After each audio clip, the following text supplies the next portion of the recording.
Uh-oh, you are now listening to D, the delinquent. On the podcast. This is Many Hats, No Cap, baby. D, the delinquent. Many hats, no cap.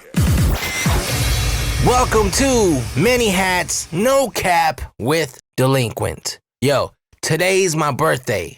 January 19th, and I know this probably won't be edited and out by then, but January 19th is my birthday, and I was gifted an awesome gift today. My son finally sat down on his own in the barber chair.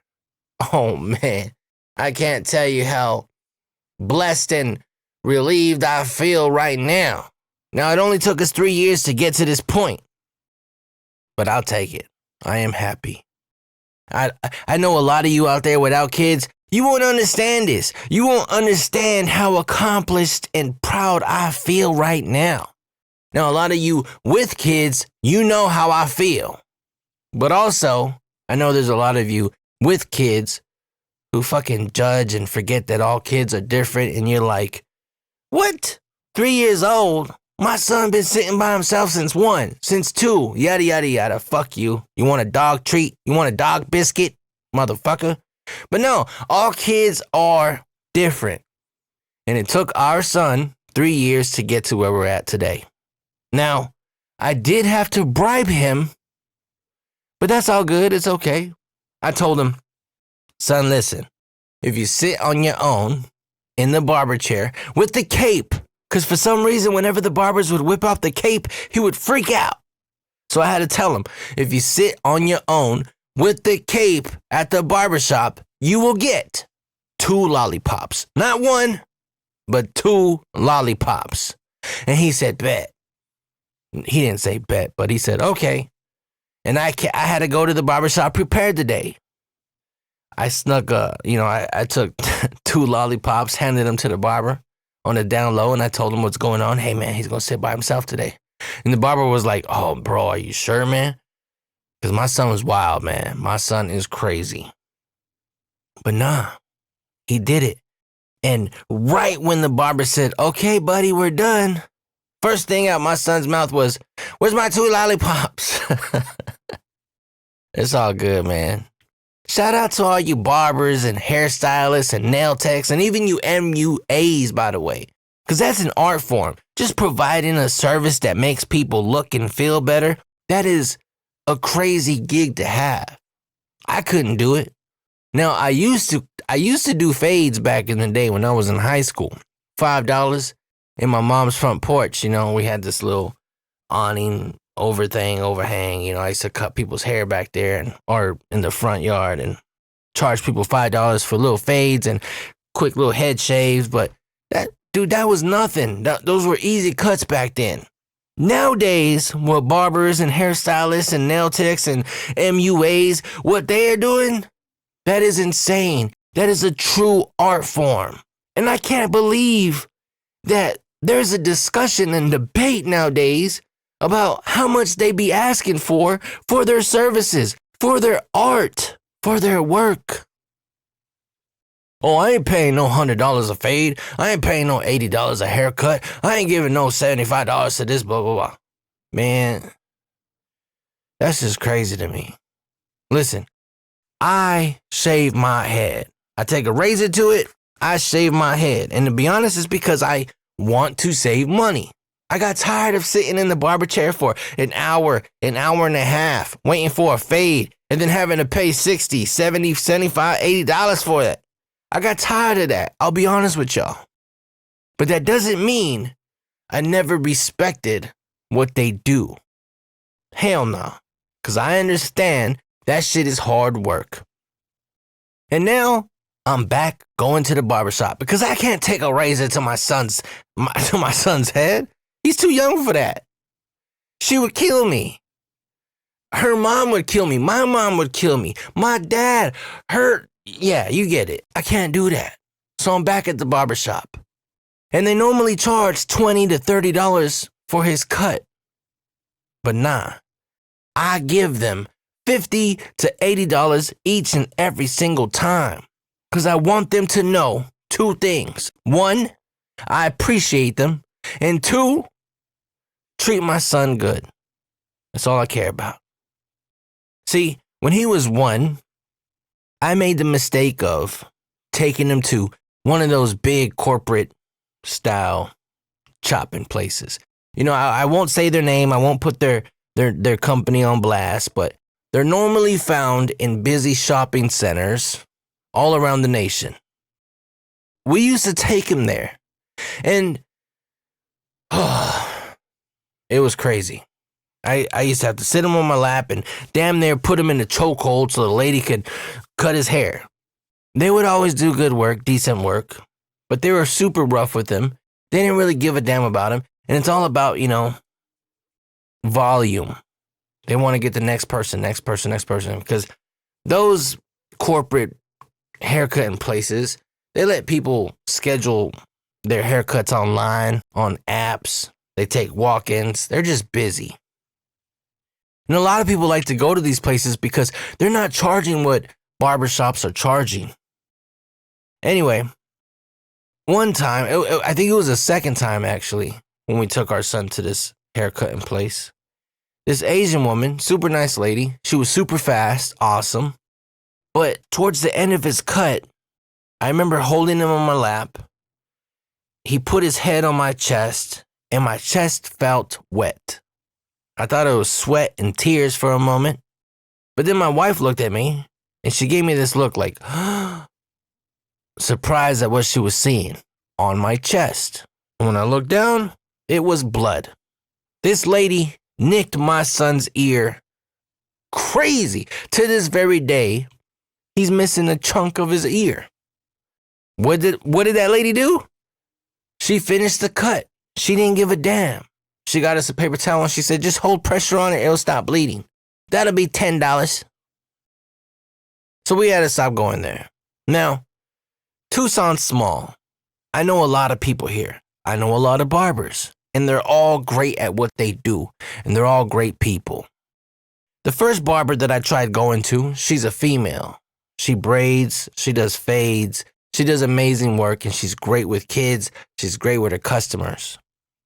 I went to her barbershop. She did an amazing job. I paid her $100.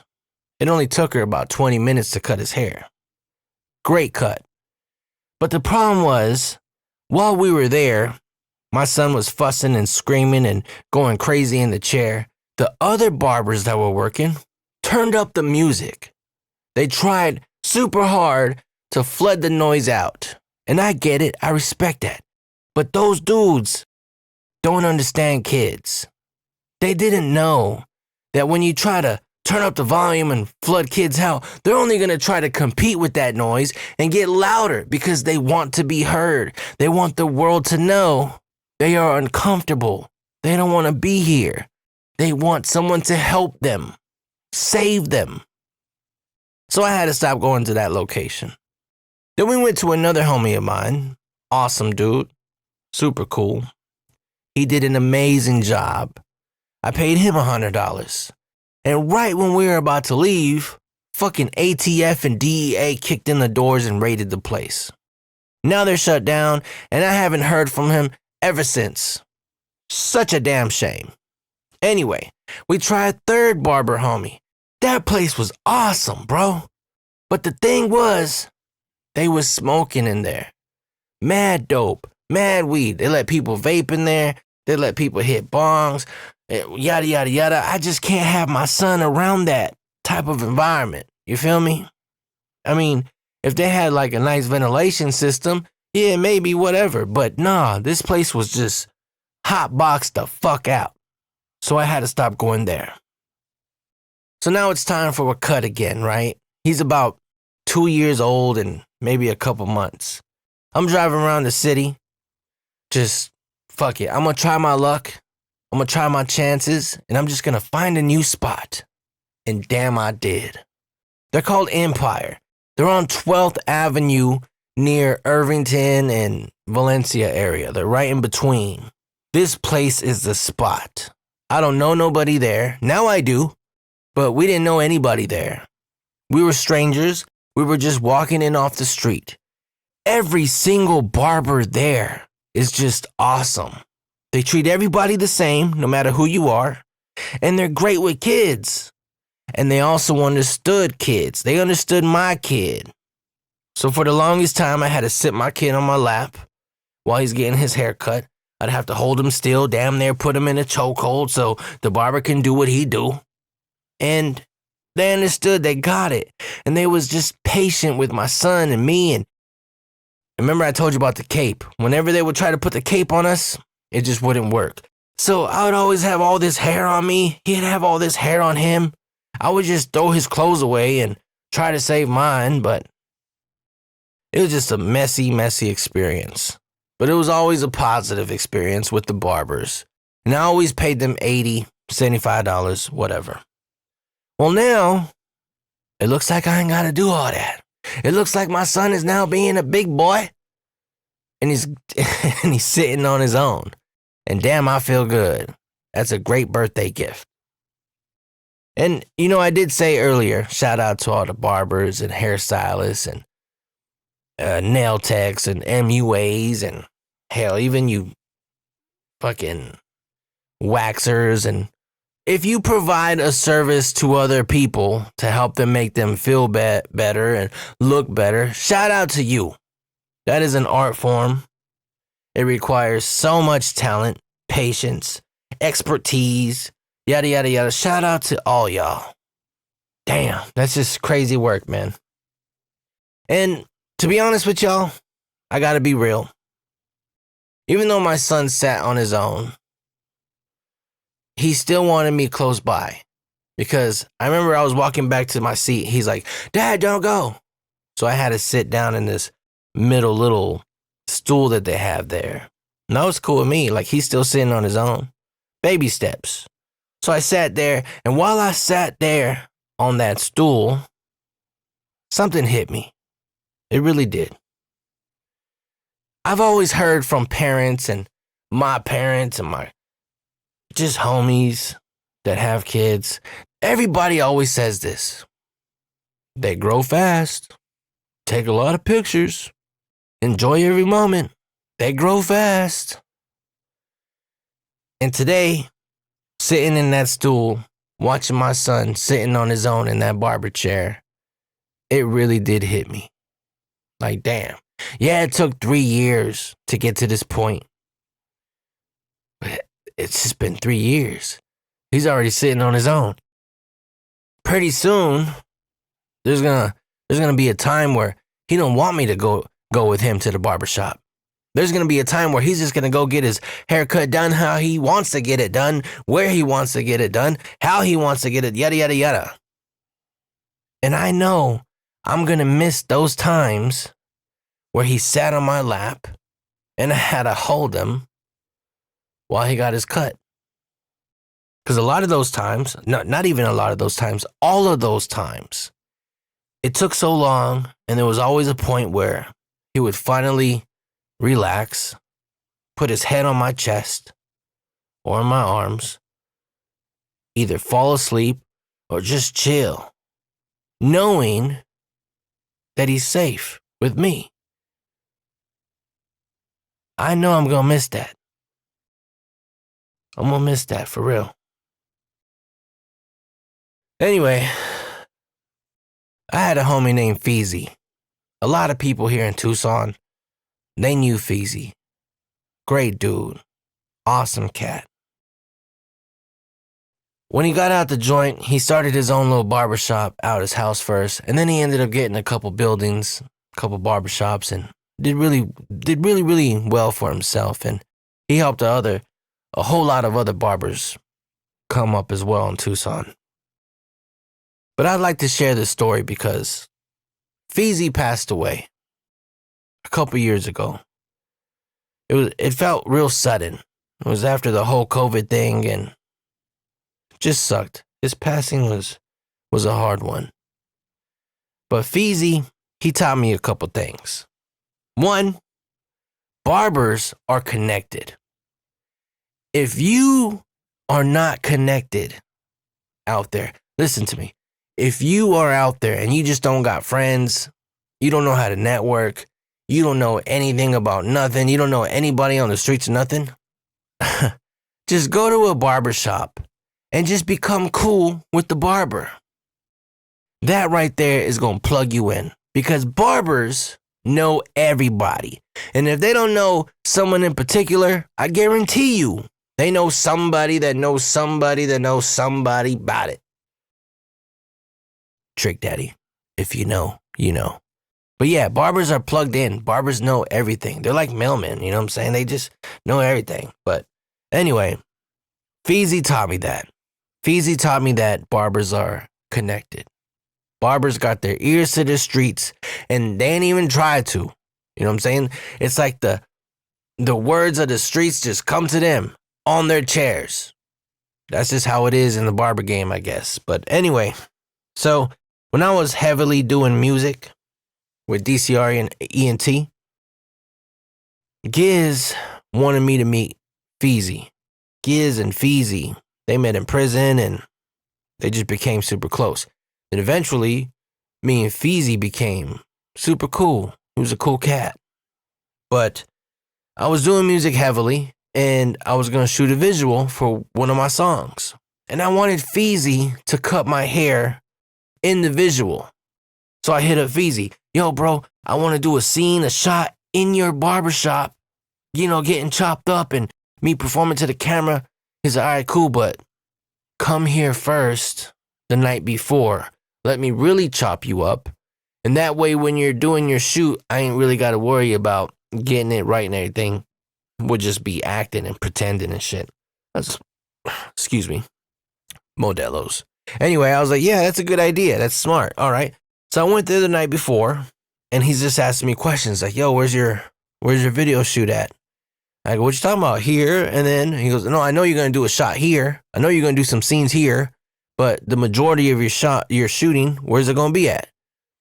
And I told him at this park. And he had this look on his face like he was concerned about something. But he didn't tell me nothing yet. He does my cut. I pay him the money. I leave. Next day, early in the morning, 9 a.m. That's early for a Sunday. I'm at Feezy's spot. He's looking sharp, ready for the video. He's pretending to cut my hair as we're shooting my scenes for my visual. And then when we got done, I tell Feezy, yo, you more than welcome to come down to the park and yada yada. He goes, yeah, about that. Let me holler at you real quick. So, okay. Everybody's getting in the cars. They're heading down to the park so we can do the other scenes. Now, we promoted this all over Facebook, Instagram, Snapchat, you know.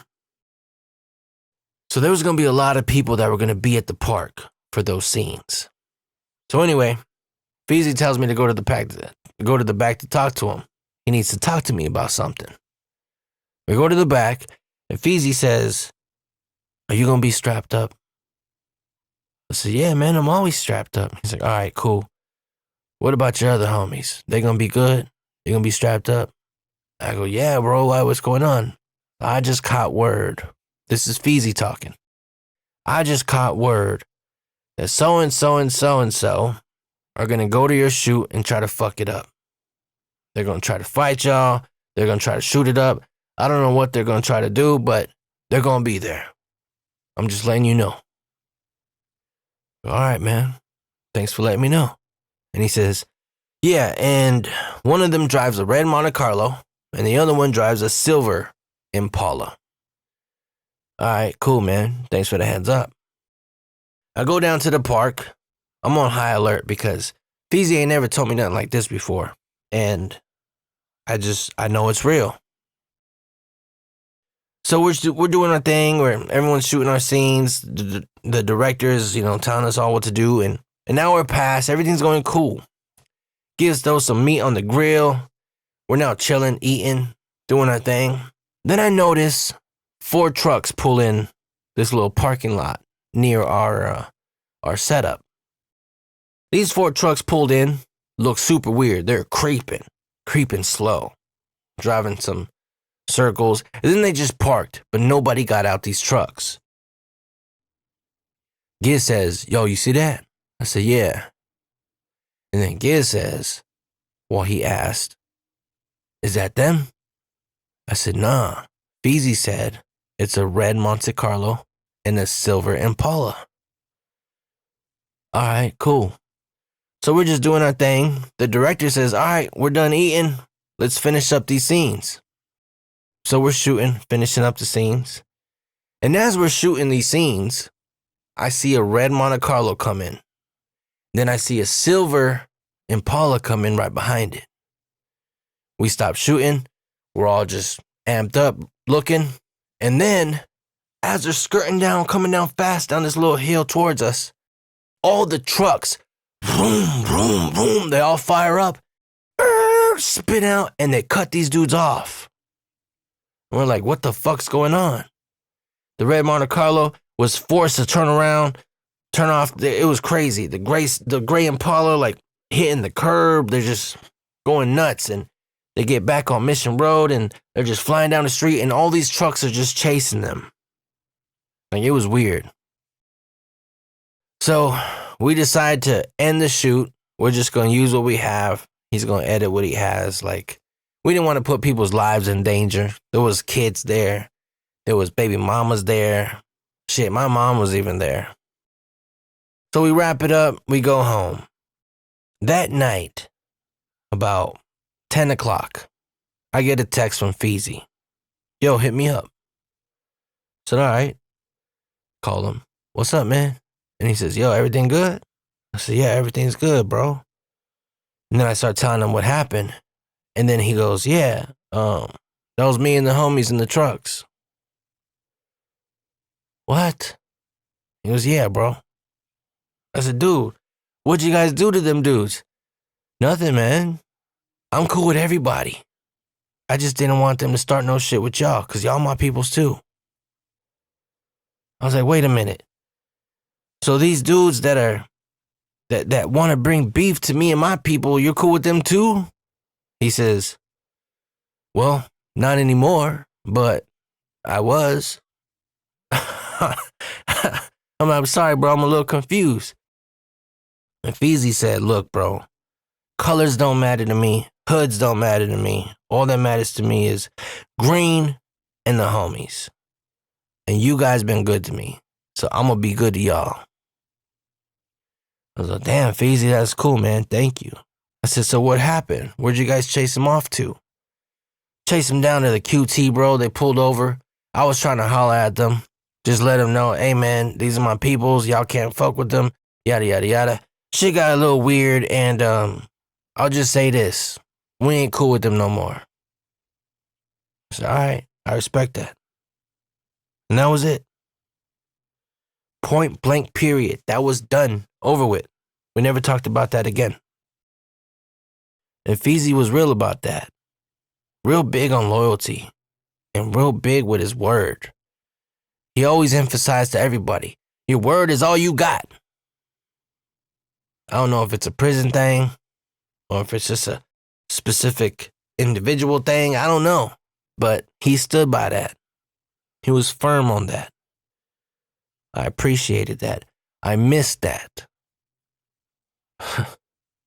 Now, I ain't gonna go all out and take this too far and say, Feezy saved my life. No. But I will say, Feezy definitely stopped some bullshit from happening